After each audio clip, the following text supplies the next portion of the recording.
The greatest of all lakes have been called inland oceans, freshwater seas. Their name depicts their grand size. Along their shores, one can gaze on natural wonders and soaring man-made skyscrapers.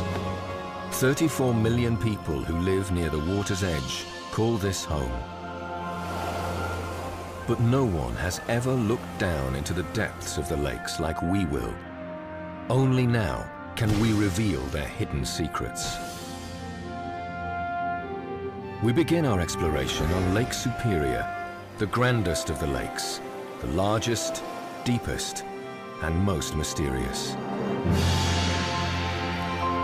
Along the south shore of Superior is Pictured Rocks National Lakeshore, named for the colorful cliffs that rise from the lake bottom. It's one of the most spectacular locations on the Great Lakes. But it isn't the scenery that makes this location important. It is what lies offshore, deep under the water, that has never been seen before. If we drain the water from Lake Superior, just 40 kilometers out from Pictured Rocks, what will we find?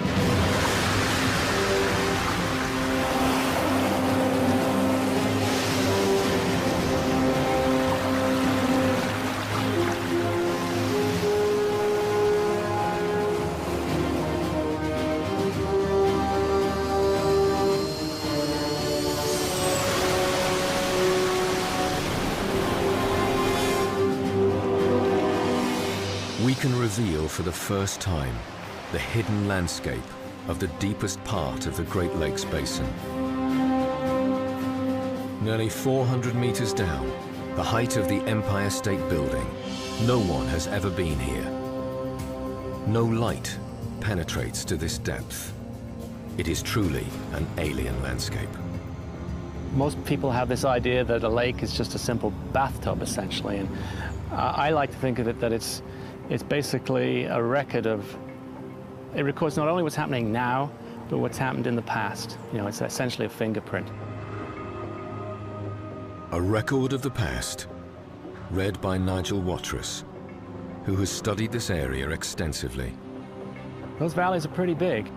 That's such a contrast to other parts of the lake that, you know, it really makes you sort of sit up and think about, you know, the processes that develop that type of topography. The processes that formed these valleys at the deepest part of Superior occurred when ice ruled the land. 20,000 years ago, if you looked down from space, you would have seen this: a massive ice sheet covering this part of the world where the Great Lakes now exist. This ice is believed to have been over 1.5 kilometers thick in places. It would have towered over cities like Chicago and Toronto. For thousands of years, this enormous ice sheet presses down, reshaping the land, gouging deep holes. When the ice begins to melt and retreats, these deep depressions fill up with cold glacial water. The result? The formation of today's Great Lakes. Fast forward to the present day. We can reveal the evidence of the glacier's effect on Superior's lakebed only because it's been surveyed in great detail. Modern technology gives us the ability to see through the water column. Nigel Watrous and his team from the Large Lakes Observatory in Duluth use side-scan sonar and multi-beam devices to map areas of Lake Superior. So you've got basically a ridge which is running this way. Since sound travels easily through water, it can pierce the depths of even the deepest part of Superior to uncover its shape and size in amazing detail. The multi-beam data collected gives us the ability to recreate the deepest part of Superior in lifelike realism. At 400 meters down, we can finally see how it formed. Ice plays a role, but it's primarily acting as the cap, and it's the water flowing underneath, which is really carving those channels. So water created these huge hidden valleys which run for many kilometers at the deepest part of Lake Superior. The sheer weight of the glacier pressurized the meltwater. Sand and rock particles in the high-pressure streams carve through the bedrock, shaping these long, deep and wide valleys.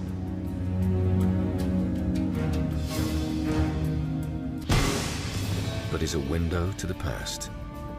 Further south, we come across one of the most striking man-made features on the lakes.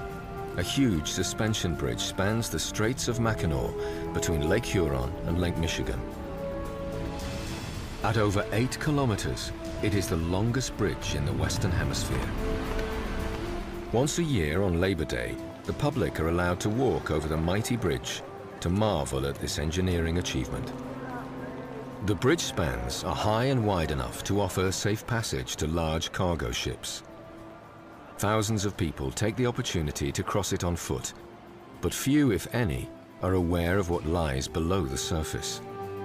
If we drain the Straits of Mackinac, what will we discover?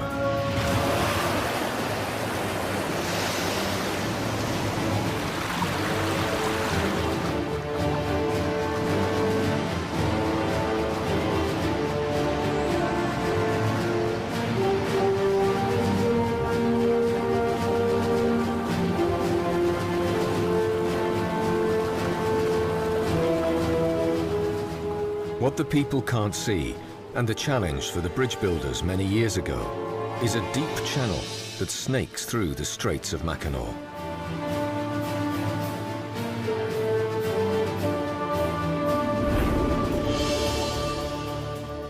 It's a 40-kilometer long, 1,000-meter wide gorge that runs secretly right under the center of the bridge. As we fly down the long, hidden channel, how did this get here? Is this evidence that the Great Lakes were not always as they appear today? What occurred many years ago to create this extraordinary feature?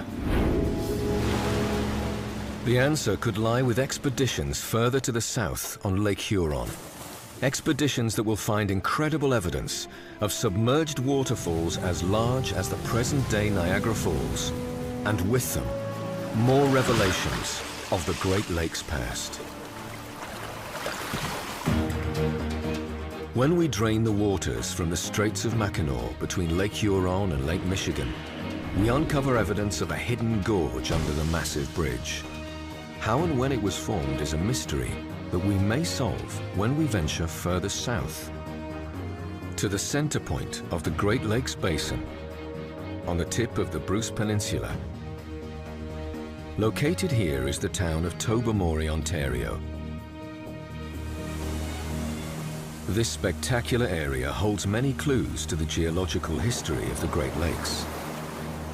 High atop the surrounding cliffs, there is evidence from over 10,000 years ago of incredibly high water levels, the result of a sudden increase in the amount of water from melting glaciers.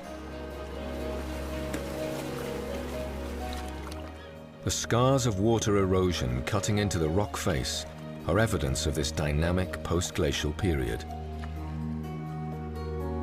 These high water marks of an ancient shoreline are easy to see, but what is not visible we can find offshore, hidden under the surface of the lake. Tobermory region is quite unique in the fact that a tremendous number of features exist on the lake bed that tell you all about its history, the history of water levels going up and down. You can actually find most of the history as to how the Great Lakes drained by studying the lake bed here in the Tobermory region. The idea that water levels have fluctuated wildly has excited some of the lake's leading researchers. It opens a window onto the past and could give clues to the future. We have some preliminary maps of the lake bed here, and we're looking for early evidence that the lakes drained about at least 50 meters below their present elevation.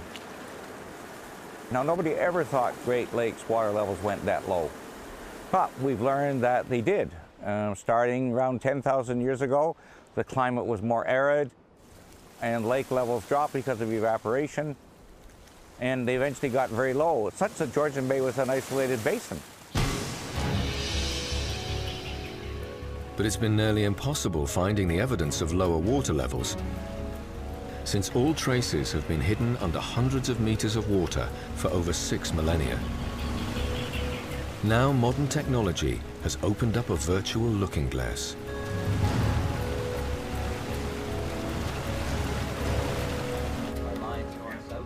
The Canadian Hydrographic Service boat is equipped with multi-beam technology. A device on the hull of the boat bounces sound waves off objects on the lake bottom, building a map of the underwater terrain.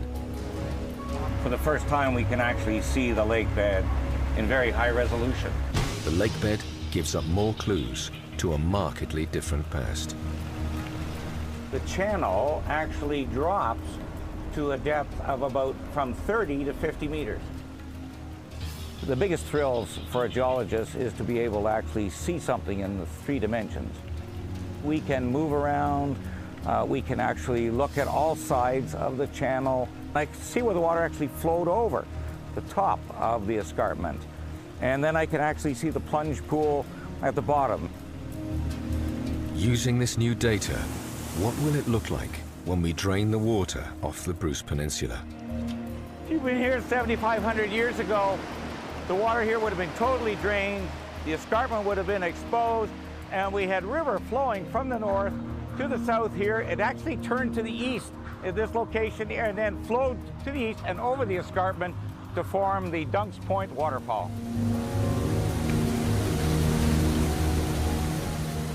Further mapping reveals that more river channels and more waterfalls, some larger than Niagara Falls, existed off the Bruce Peninsula 8,000 years ago.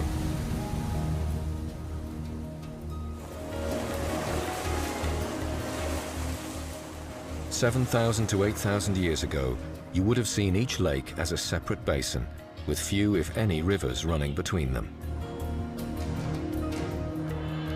The gorge under the spans of the bridge in the Straits of Mackinac formed when lake levels were much lower.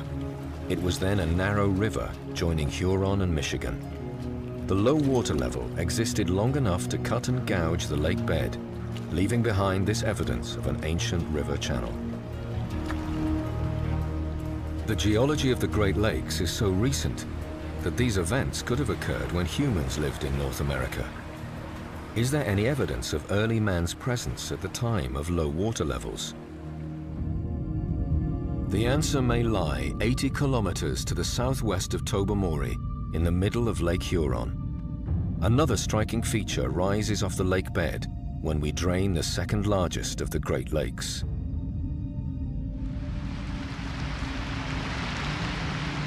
The Alpena Amberley Ridge. It extends across the entire lake. 7,000 to 8,000 years ago, it was dry land.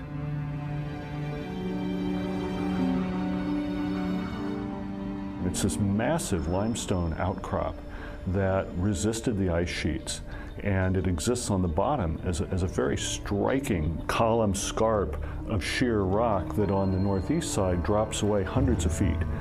So it's a very striking feature now, and it would have been even more striking when it was above water. As this land bridge was exposed during the very years that early Paleo-Americans roamed the continent, could they have lived and hunted here? And after all this time, could anything underwater still show signs of their presence?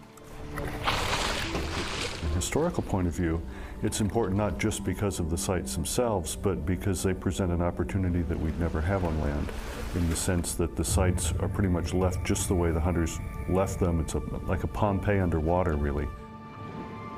Using an ROV, a remotely operated vehicle, John O'Shea and his University of Michigan team have searched the lake bed for anything that might suggest the presence of humans on the ridge.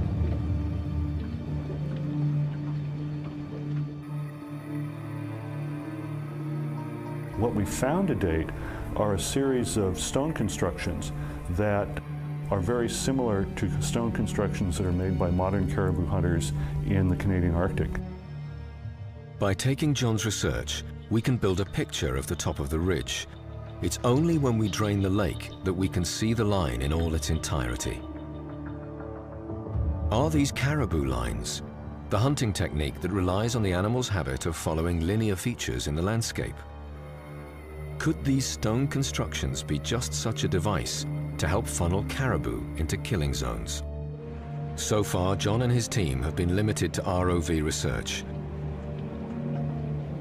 In order to actually bring home the bacon and prove that we have the archaeological sites, prove that we have the artifact, nothing to be done other than to put archaeologically trained divers on the bottom and have them systematically do this search. John gets his wish. Divers descend the waters of Lake Huron to explore the lake bed. Could they be the first people on the Alpena Ambeli Ridge in over 7,000 years?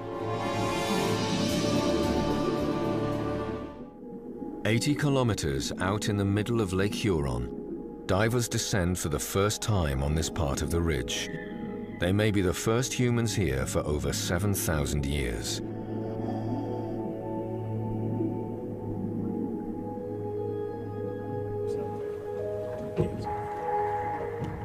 It's like watching the moonshot. It's like watching Neil Armstrong.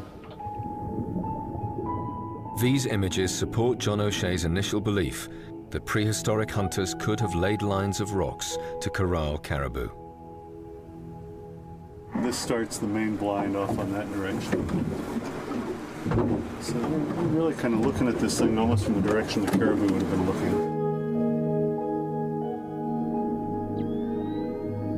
The divers begin to document and study this unique underwater landscape.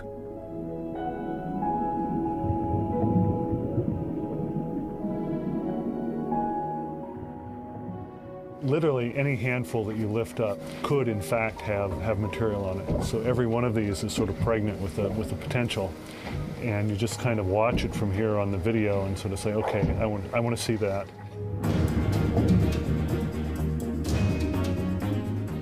The divers have 45 minutes of bottom time to gather as much evidence from the lake bed as possible. There goes the basket. The expedition proves fruitful. There are countless samples for the team to study and analyze. A tiny, sharp-edged stone offers immediate hope. That definitely looks like a bulb there. This would be typically a flake this size would be a bifaced trimming flake, a kind of tertiary flake where you're modifying the edge, you're fining up, or you may do it when you're resharpening or modifying a tool. And that's honestly why it is so very small. Yeah. Remember I told you the smallest, humblest little piece? Now this may be the smallest, humblest little piece, but we'll take it. It may take many more expeditions and detailed explorations on the surface of the ridge before the truth about man's presence can be confirmed. But the lake bed is giving up secrets. Evidence of the extreme low water levels from thousands of years ago are being revealed as we drain the lakes.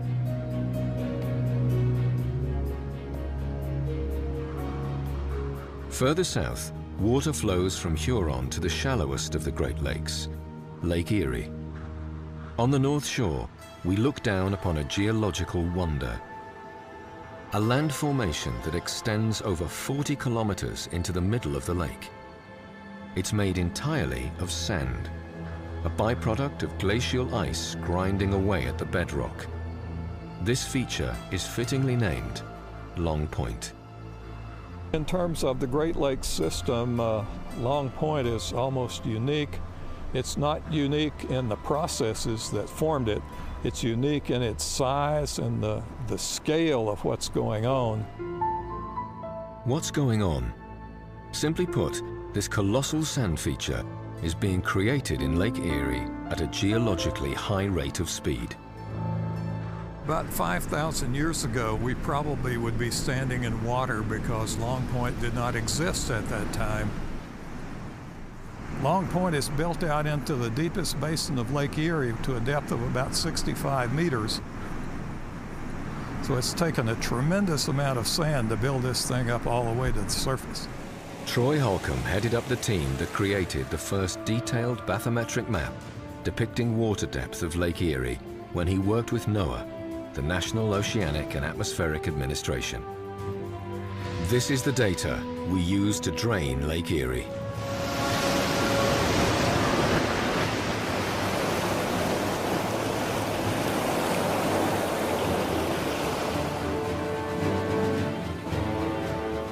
As the water level drops, we see two massive sand ridges, Long Point Escarpment and Clear Creek Ridge, hidden from view until now. Both of these ancient sand ridges almost bridge the lake. They were built by huge glacial sand deposits and formed when the water was much lower. These sand ridges that you see on the floor of Lake Erie would be very similar in their relief and topography to the Long Point feature that we see today. Creating these massive sand ridges not only takes an enormous amount of raw material, but also the right combination of the forces of nature. The thing that makes it unique, the fact that you have such a prolific sand supply in the shore west of here. Only 20 kilometers west of Long Point are these sand cliffs, laid down by waters receding after the ice melted. These cliffs feed Long Point and probably helped build up the ancient ridges, a process of sand redistribution that has been going on ever since the glaciers retreated and continues to this day. Today we saw geological processes at work, moving sand around right as we were there. This area is eroding away very fast. You can see mud, sand in the water. The wind is from the southwest, and so the longshore drift, the sand is going to be to the east. Eventually it will make its way all the way out to the end of Long Point. You sort of see the dynamics of all the sedimentation that's going on here, and it's happening now and it's happening fast. Ancient sand ridges and present-day Long Point, all created by the same force of shifting sands through wind and water.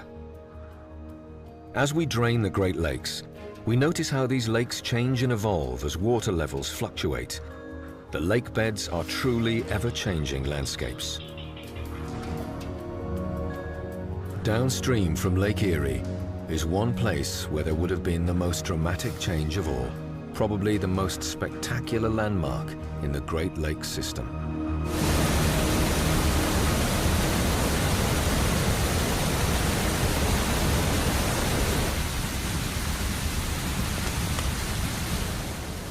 Niagara Falls. In a single minute, over 135 million liters of water flow over the falls into the raging Niagara Gorge. All the water in the Great Lakes Basin travels through this narrow corridor. The power and force of the water continually cuts back the gorge.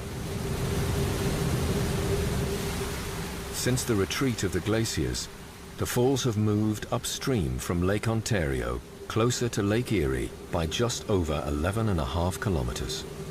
As the constant stream of water erodes, cuts, and creates the gorge. But during the time man might have walked on the Alpena Ridge, and the waterfalls existed in the Tobermory area, Niagara's roar fell silent.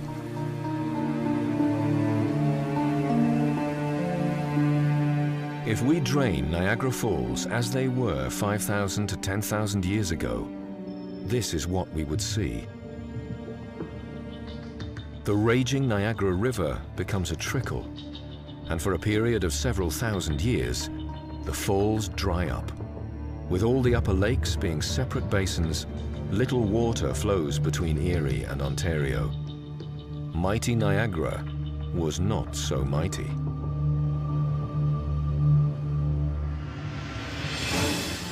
Downstream from the falls is Lake Ontario. Draining this lake reveals striking clues to a turbulent past and an uncertain future.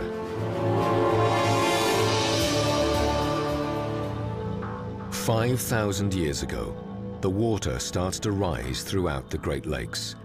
a tropical air mass settles over the Great Lakes Basin, and precipitation fills the lakes to present-day levels. Niagara begins to flow, Long Point starts to form, and in Lake Ontario, something unusual is happening on the lakebed. Toronto is the largest Canadian city on the Great Lakes. 2.5 million people live and work near the Lake Ontario shoreline. It's a city that has been known to be geologically stable. But not far from the towering skyline of the city, something dramatic is occurring on the lakebed.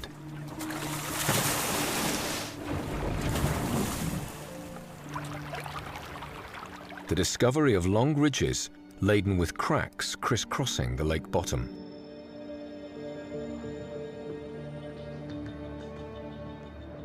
What happened is that North America is under pressure. So would you believe that the area to the northeast, like Greenland, is pushing to the southwest? The area around California is pushing to the northeast. So it puts the Great Lakes region under pressure. And what happens under pressure is that the Earth pushes up. These ridges have a simple name: pop-ups. The pop-ups are a demonstration of the fact that earthquakes are occurring in the region and will continue to occur. We don't normally associate the Great Lakes region with earthquakes, but the lakebed is showing signs that seismic activity may be more frequent than we think. It was only since the advent of multi-beam we could actually clearly understand this network of cracks and fractures that have been thrown up into bedrock ridges. These long ridge-like features are tectonic pop-ups. And what they are is compressional fractures in the rock. Like this piece of paper, the limestone here has compressed, and you started pushing on it from either direction, it would fold up in the middle. So this is how a pop-up is formed. What they tell us is that the lake isn't as geologically stable as we were led to believe. Taking this detailed multi-beam data, we will drain Lake Ontario near Toronto Harbour and see for ourselves what is on the lake bed.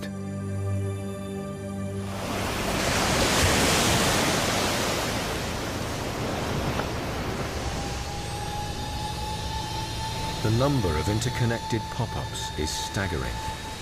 They are 1 to 3 meters high, between 5 to 10 meters wide, and can run for many kilometers along the lakebed. No one knows for sure how old they are. But with this evidence of seismic activity, what does the future hold for this part of the Great Lakes? The history in southern Ontario is very low amplitude earthquakes. We have lots of very, very small ones. Will there be big events in the future that need to be taken into account? We don't think so, but that research is needed to make sure we build structures strong enough to withstand the anticipated largest earthquake or the largest force that will be placed on these structures. Draining Lake Ontario doesn't only reveal a possible future, it also gives a glimpse of a turbulent past. At the eastern end of the lake, near its exit into the St. Lawrence River, a mysterious and strange feature lies just below the surface. This is Charity Shoal, nearly 20 kilometers offshore, right on the US-Canadian border.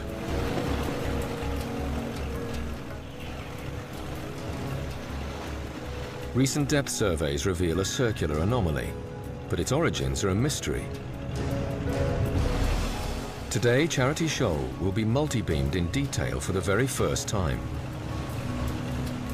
As the boat moves back and forth over the shoal, the feature begins to take form.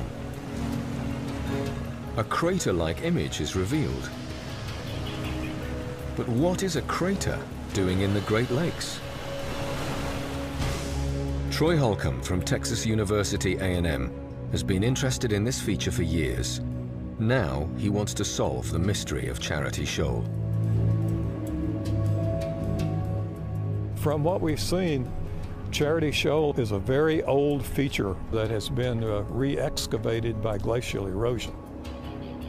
It still looks very possible that this is an impact crater an extraterrestrial impact, but it's remaining to be confirmed. To investigate further whether Charity Shoal is indeed the result of a meteorite strike, what better place to study than the best preserved impact crater in the world? Barringer Crater, located outside of Flagstaff, Arizona.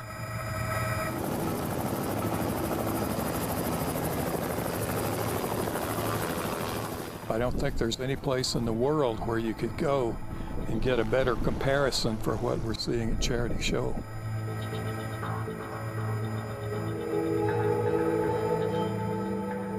Yeah, that does look absolutely amazing. You really get a feel for its size.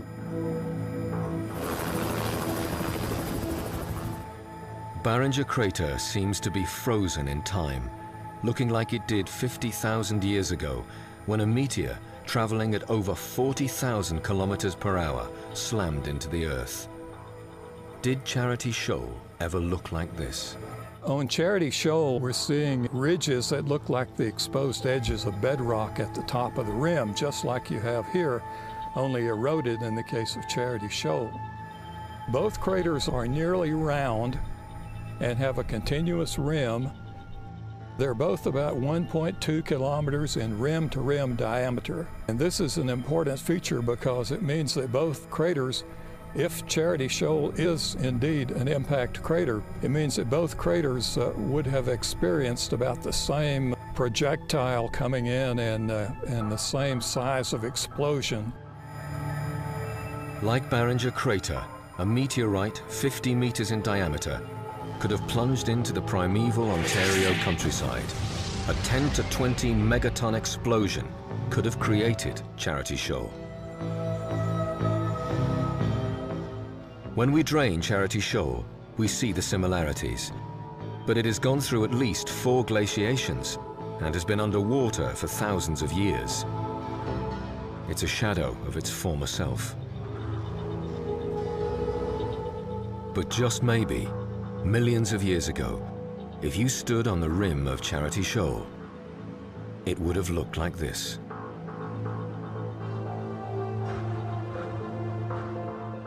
A meteorite strike is not the only dramatic event to impact the lake's region. Violent storms lash these inland seas, sending ships into the depths. We reveal some of the most dramatic evidence of nature's ferocity as we continue to drain the Great Lakes. When we drain the Great Lakes, part of our own history will be revealed scattered across the lake beds. Shipwrecks, nearly 6,000 spread out over 5 Great Lakes. Metal and wooden relics hidden under the surface of the water that we can now see in all their glory. Some are still majestic and upright, others torn, twisted, and broken up. The shipwrecks are some of the most impressive sights to behold when we drain the Great Lakes. The large number of shipwrecks in the Great Lakes really speaks to the volume of shipping that was happening. So for a couple hundred years, when there's this really intense shipping going on in the Great Lakes in the late 18th and 19th and early 20th century, when this was the busiest waterway on Earth. Russ Green works at NOAA's Thunder Bay National Marine Sanctuary on the shores of Lake Huron. Here, like many areas on the Great Lakes, numerous shipwrecks scatter the lake bed. Lakes is a misnomer. I mean, this is the largest freshwater system on Earth. They are massive. They're treacherous, tough places to be if you're in a 130-foot schooner in the 1870s in November. The driving rain, freezing, caking onto your rigging. They're dangerous places to ship. Fire, storm, fog, shoal, human error, no radar, no GPS, lots of collisions just off here in Thunder Bay. All of these things contribute. It's the volume and the hazards contribute to why we have so many shipwrecks.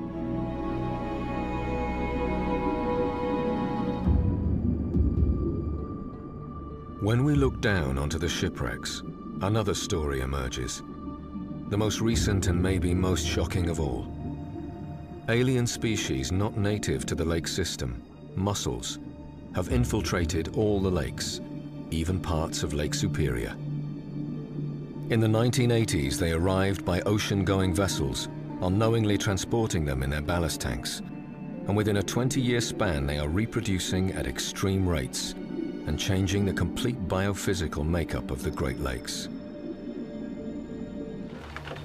Probably right now, Lake Michigan has the highest populations of mussel populations, followed probably by Lake Ontario, Lake Erie, and then Lake Huron. And Lake Michigan just seems to be a perfect setting for the population growth of mussels. It has high calcium concentrations and high availability of good food for them. The northeast sector of Lake Michigan, the Manitou Passage, is a stunning area above the water, as the sand cliffs of Sleeping Bear Dunes National Lakeshore tower over the passage that was once a major shipping route. But under the water, things are changing rapidly with the onslaught of the mussels. Divers prepare to dive a wreck off the shores of South Manitou Island. The wreck is called Three Brothers, famous for being buried for most of the last century under sand, until a decade ago, when shifting sands revealed it again to the world.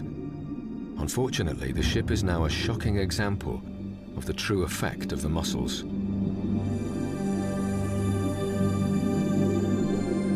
A form of algae, known as Cladophora, is growing at a phenomenal rate.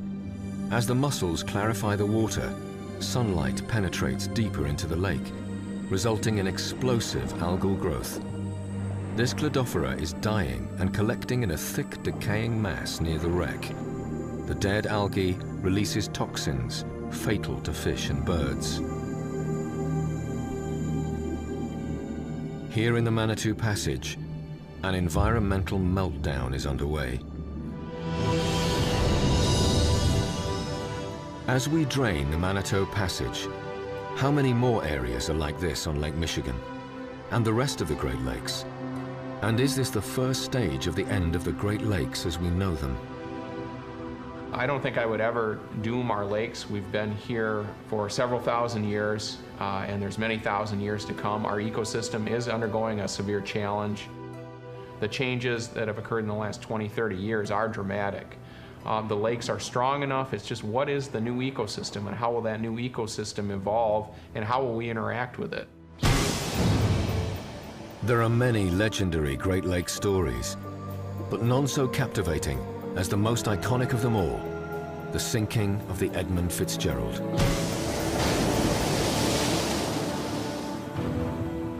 As we drain the Great Lakes, we have uncovered dramatic evidence of a rich and varied past, both natural and man-made.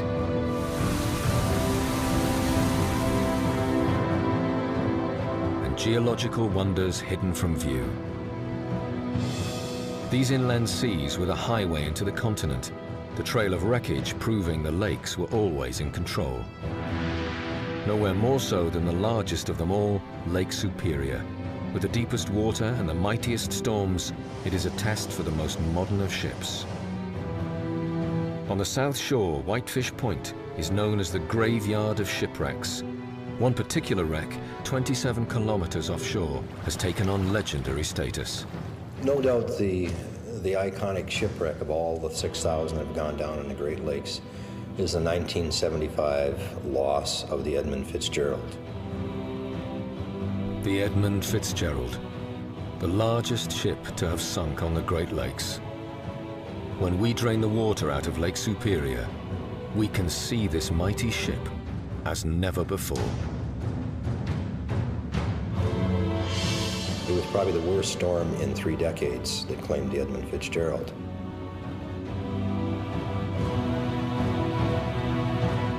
It sunk in 535 feet of water without a single cry for help, and it took 29 men to the bottom with it, still remaining with the ship to this day. Tom Farnquist knows the wreck of the Fitzgerald all too well. He has led 3 expeditions to the watery grave and is one of the few people who have seen it firsthand.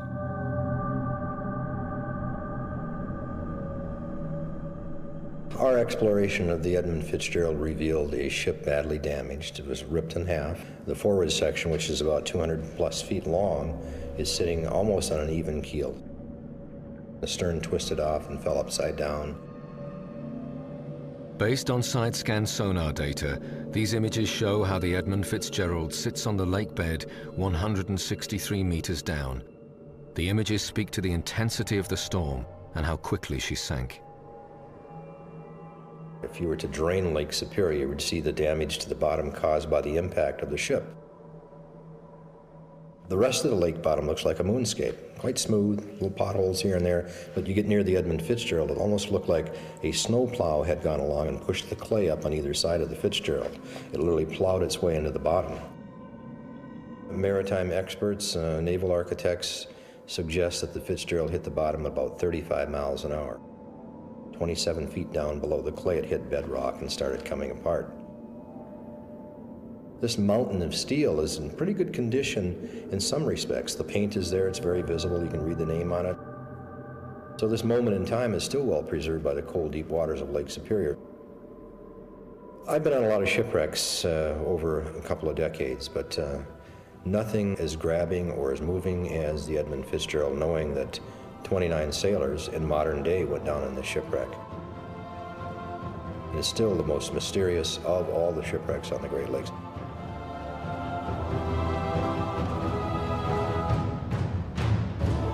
Undisturbed and silent, the Edmund Fitzgerald will haunt Superior's lakebed for decades to come. A reminder of the power and majesty of the largest freshwater system on Earth. A system whose secret underwater world is revealed for the first time when we drain the Great Lakes.